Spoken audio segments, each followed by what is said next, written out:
Welcome back to another episode of SmoothBrainEDH, where we make the smoothest plays with the biggest brains. Happy Pride Month, everyone! To celebrate, the SmoothBrain crew decided to bring out some of their favorite LGBTQ commanders for a game. First up is Jason, on Kynaios and Tiro of Miletus. He built this deck as a group hug deck featuring quite a few LGBTQ characters that are just here for a good time. Next up is Jake, on Alesha, who smiles at death. This is good old Alesha, aristocrats, aggro, and a combo finish. Our third player is Chandler, on Adeline, Resplendent Cathar. Mono White Aggro is the name of the game, as Chandler's looking to go wide of his opponents. Our final player is Caden, on Tomik, Wielder of Law. This is an Orzhov Super Friends deck looking to get control of the game and ride Planeswalker value to victory. We're about to hop right into the game, but before we do that, go ahead and give us a like, subscribe, and ring the notification bell so you don't miss any of our new content. We have links to our social media, public Discord server, Decklists, and Patreon in the description. We're partnered with Dragon Shield. Check out our affiliate link in the description if you're looking to pick up any sleeves, deck boxes, or playmats, and use the code SMOOTH5 at checkout for 5% off your order. We're also partnered with Inked Gaming. Our affiliate link is in the description if you're looking to make any custom playmats. Now, on to the gameplay. Yeah, it looks like Caden wins the die roll. He'll start off with Vault of Champions, and then pass.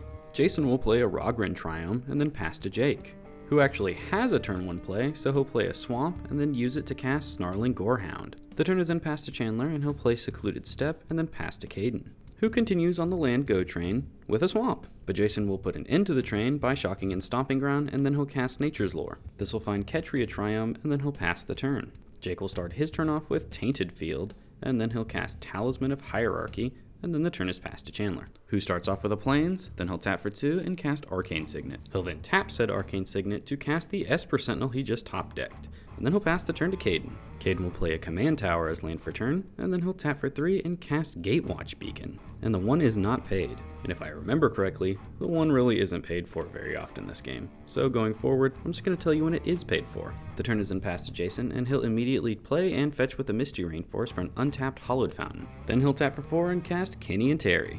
And then he'll move to his end step and they trigger. Jason draws a card, and then each player can put a land onto the battlefield from their hand. Each opponent who doesn't draws a card. Jason puts in a Snow Plains, Jake a Savai Triome, Chandler will draw a card, and Caden also draws.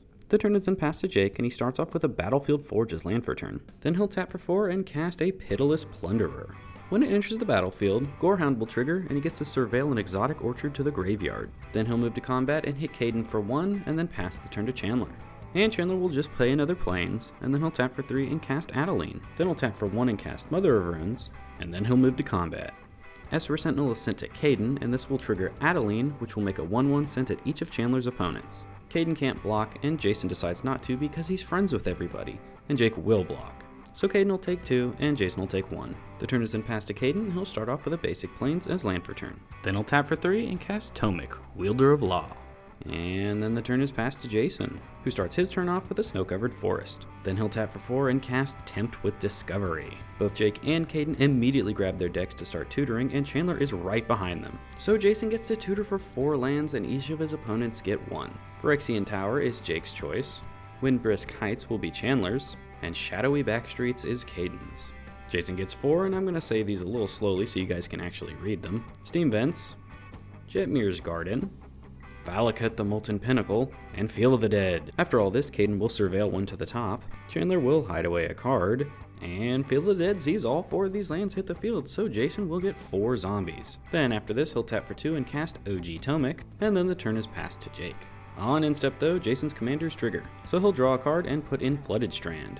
Jake will draw a card, Chandler draws a card, and Caden puts in Snowfield Sinkhole, and Jason gets another zombie.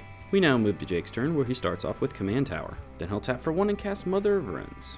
Gorehound surveils Cathartic Reunion, and then after this, Jake will tap for 3 and cast Alesha, and then for an additional 3 for Yahenni. Then after this, he'll move to combat and swing for 1 menace at Caden, who has to take it. And then he'll pass the turn to Chandman, who starts off with another Plains, and then he'll cast Heresy Thalia. Chandler then moves to combat, and he'll swing Adeline at Jake, and 2 1/1s over at Jason. Adeline also triggers, sending an additional 1/1 at each of Chandler's opponents. Then, still in Declare Attackers, Chandler will activate Windbrisk Heights, and cast a spell for free. It's Elishnorn Grand Cenobite.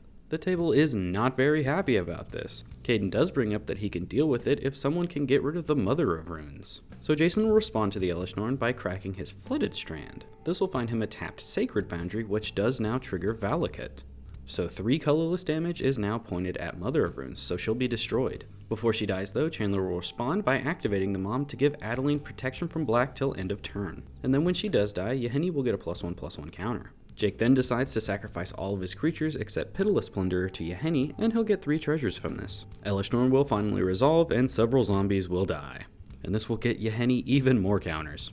Let's finally move on to blocks and damage. Caden will just take his 3. Jason will block one with his now 0/6 and take 6 damage. And Jake will block one of the humans with his giant Yahenni and take 11 commander. And post-combat, the turn is passed to Caden, and he'll start off by tapping for 5 and casting Ob Nixilis Reignited. Gatewatch Beacon will give him an extra loyalty counter, and then as a man of his word, Caden will downtick Ob to destroy Elishnorn. So she is dead, and Yahenni will trigger, and then the turn is passed to Jason, who starts off with an Eladamri's Call, and he does pay the 1.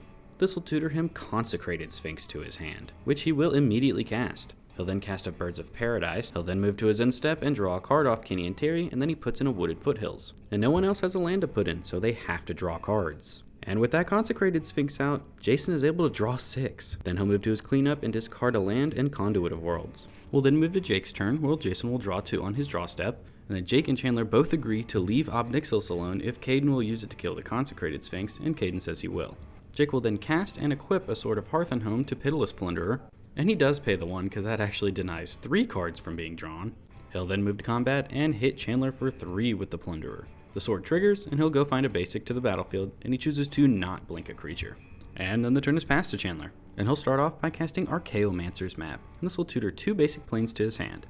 Then he'll cast a Solemn Simulacrum, finding another planes, this time to the battlefield tapped, and he now has a blocker for the sword. After this, he'll move to combat and swing Adeline at Jason. And Jason will respond to the attack trigger with a Swords to Plowshares. And I'm going to bring up this refusal to pay Esper Sentinel because it's not a May, so Chandler has to draw, and Jason will draw 2. Then Adeline is exiled, and Chandler gains 8 life. Then the attack trigger resolves, and all 3 1/1s are blocked, so they die, and Jake's Yahenni grows even bigger.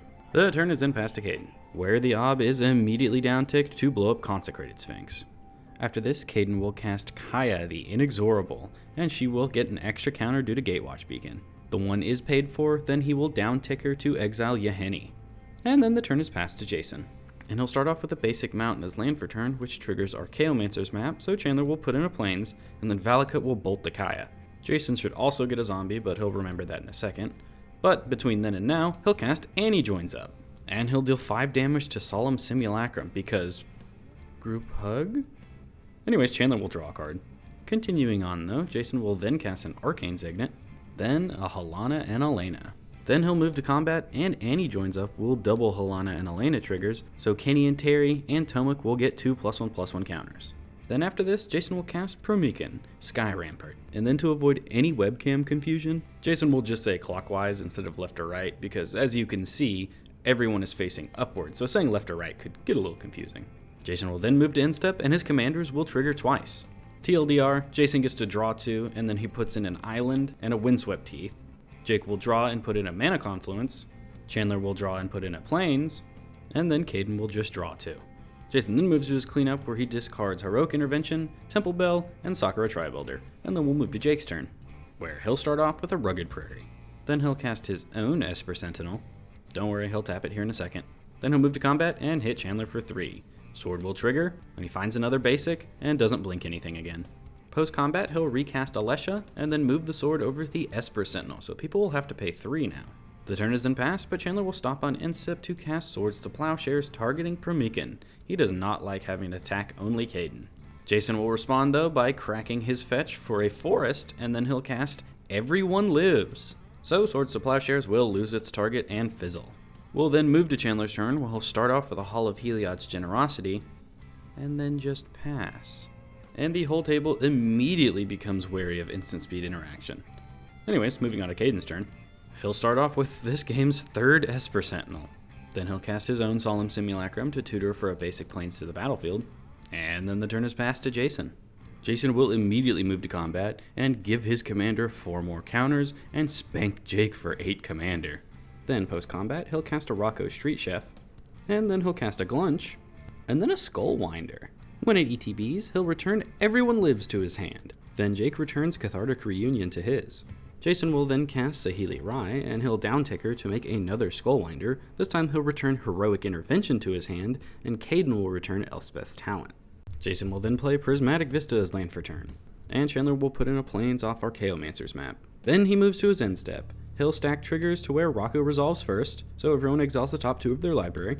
Jake exiles Caves of Koilos and Reanimate. Chandler a Plains and Legion's Landing.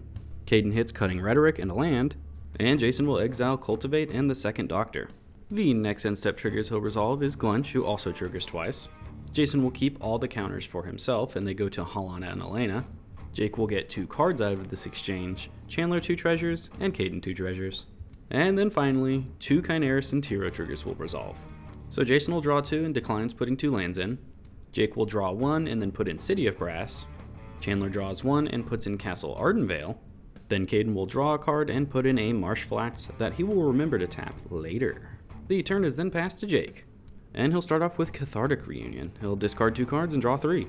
Then he'll cast an Anafenza, and then his sword will be moved over to Alesha. Bartolome is then cast. Esper Sentinel is bolstered. Then he'll cast Preston the Vanisher, and Bartolome is bolstered. After this he'll move to combat, and Alesha is swung at Chandler. Attack trigger and 2 is paid to have Snarling Gorehound hit the field, and when it hits the field, it is bolstered. There will be no blocks, but before damage, Chandler will tap for 8 and max Spree Final Showdown. His own creature that he targets will be his Thalia, and he will pay 3 for the other Esper Sentinels. Alright, Caden has priority first, and he decides to go bye-bye with Teferi's protection, and he'll only pay Chandler's 1. Unfortunately for Jason, Everyone Lives and Heroic Intervention is useless here, because that would resolve, and then when Final Showdown resolves, everything loses Indestructible. So he has no responses, then priority goes to Jake, and he realizes, oh, this is happening. So using Bartolome, he'll sacrifice everything to get a bunch of treasures from Pitiless Plunderer. Then the showdown resolves, and the only creature left standing is Thalia. Caden's creatures are off in a bubble somewhere, so we don't count them. Let's move to post-combat now, where Jake will cast the Reanimate from Exile, reanimating Pitiless Plunderer. The turn is then passed to Chandler, and he'll start off by tapping for 5 and recasting Adeline. Then he'll cast and equip Lightning Greaves to her. He'll then move to combat, and Thalia goes at Jason, and Adeline goes at Jake. Attack trigger will make a 1/1 going at everybody. Caden can't be touched though. Jason will take a total of 4, and Jake a total of 6. Post-combat, Chandler will tap for 6 and drop a Sun Titan. He has a hard time choosing what he wants to get back from the graveyard. His choices are between Mom and Esper Sentinel, and he ultimately decides to go with the Sentinel. The turn is then passed, and Caden's back. He'll start off by fetching for a swamp, then casting Lae'zel. He'll then cast Liliana Dreadhorde General. Thanks to Lae'zel, she'll enter with an extra counter, and then Gatewatch Beacon will trigger. Jason realizes that moving this counter over will put Liliana to 9 loyalty, which means she'll be an immediate ultimate, which is pretty game-ending for the rest of the table. So he'll respond to the beacon's trigger by fetching with Windswept Teeth. This will find him a Snow Plains to the battlefield, then he'll tap for 4 and channel Otawara to bounce Liliana to Caden's hand. I honestly forgot that could bounce Planeswalkers, so good save, Jason. So Caden's plans are foiled. But Caden will get his revenge by hitting Jason with Tomik. That commander damage is negligible though, so I'm not adding it. Caden will then pass the turn, and on cleanup he discards Teo. Let's move to Jason's turn, where he sees that everyone is tapped out and decides to just say, shut up, I win. So he taps for 14 and casts Doppelgang X's 4. His 4 targets are Valakut and 4 lands that are mountains. Yeah, and it resolves. So 5 total copies of Valakut will see 12 mountains enter the battlefield. So essentially, 60 lightning bolts are put onto the stack. 10 are pointed at Jake, 20 at Caden, and 30 at Chandler. I am not joking when I say Doppelgang is probably one of my favorite cards ever printed. Nobody can do anything about this, so yeah, Jason obliterates the table. Congrats, Jason, you guys win. Well, well, well, look who we have here in the outro. Think I wouldn't notice you, huh? Well, since I have you here, what'd you think of the video? Did you enjoy it? I personally thought that was a really fun game, and I played in it. Didn't win though, but who cares? Anyways, let us know what you thought down in the comments below, and if you haven't already, be sure to like and subscribe. Also check out all those nifty links we have down there. They're very convenient and they can help us a lot if you click them. But that's all I have for you today, so I hope you all have a smooth day.